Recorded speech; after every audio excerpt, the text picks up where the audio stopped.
the concerns of we just can't afford it. Can you speak to the issue of trying to get this phased in and get this fully funded by 2019, considering the situation we're in? Senate Republicans and Republicans in general have been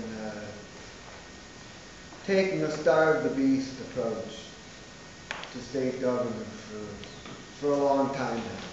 The idea is that if you starve the state of revenue, that then you shrink the size of state government, and they think that's going to help the economy. But that may have worked in the last century or the century before that. But in the 21st century, you need a high-quality education system, K to 12. You need higher education.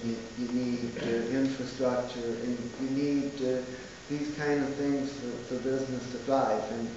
And I believe that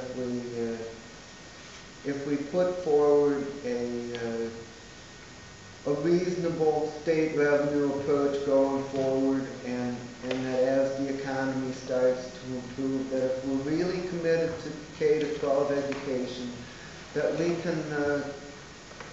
we can obtain the money needed to implement the program. It would not require any higher rate of growth in overall K to 12 funding than we've seen in the state in the last 10 years. It just would require that through the evidence-based model that we would increase funding at about the same rate as we've seen, and it would be better directed to those programs that these numerous studies have shown result in increased student performance. One more question. Senator, about maybe 2 weeks ago, you distanced yourself from some of the more inflammatory remarks of a colleague in the House about this whole school plan, saying that your caucus prefers to work with the majority. And I'm wondering now then, is this event kind of mark a departure from that tactic of trying to influence the majority to come over to your side and meet in the middle someone? It does not.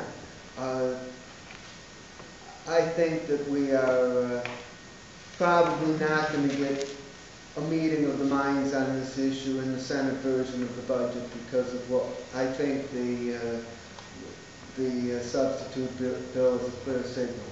But I am very optimistic about what we may be able to accomplish working together in conference committee. And I think the fact that we're submitting an amendment that provides additional money for charter schools over what was in the House version suggests that we're willing to work with them on an issue that's clearly very important to them.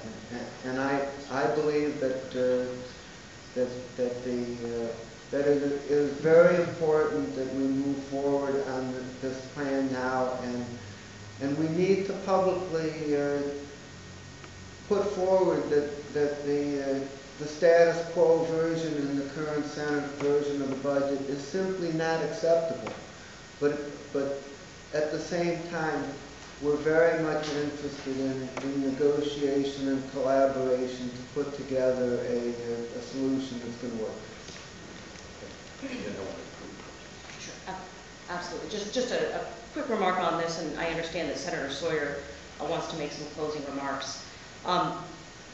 We have to remember that regardless of the party affiliation next to our name, that I believe all of us have a common goal, and that is to make our state stronger, to make us more competitive, and to educate our children the best way possible.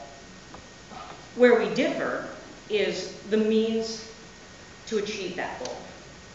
That is why we have two parties, because there are differences in ideology. And we respectfully disagree with each other at times, but that doesn't mean that a healthy debate can't lead to a stronger public policy. So we certainly do hope that as we move forward through the conference committee process, that we will see an opportunity for increased collaboration and an increased desire to share ideas to improve this policy for the common good. Senator Sawyer? Let me just say by way of personal conclusion this morning that you asked about the view of the people of the state of Ohio.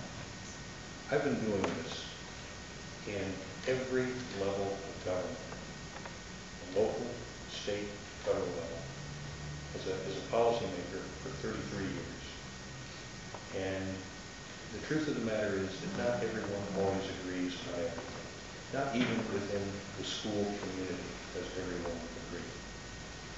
But the truth of the matter is that we have been moving over that period of time from where we have been to where we need to go.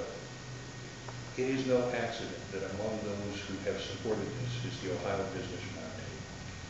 They have taken a very long view of this, and they understand the stakes that are on the table in this debate this year. It is our future that is on the table. We can continue to sit here and go backwards and start all over again. We can do yet another study. We can go back to the way we've been doing this over the last several decades and continue to do it again. Or we can begin again to make a new beginning and to try to take those steps that are based on the lessons that we've learned over those decades. That's what this proposal seeks to do. Not everything in either proposal is going to become law, but the work that lies ahead over the next 4 weeks in conference committee is the kind of work Senator Miller is talking about.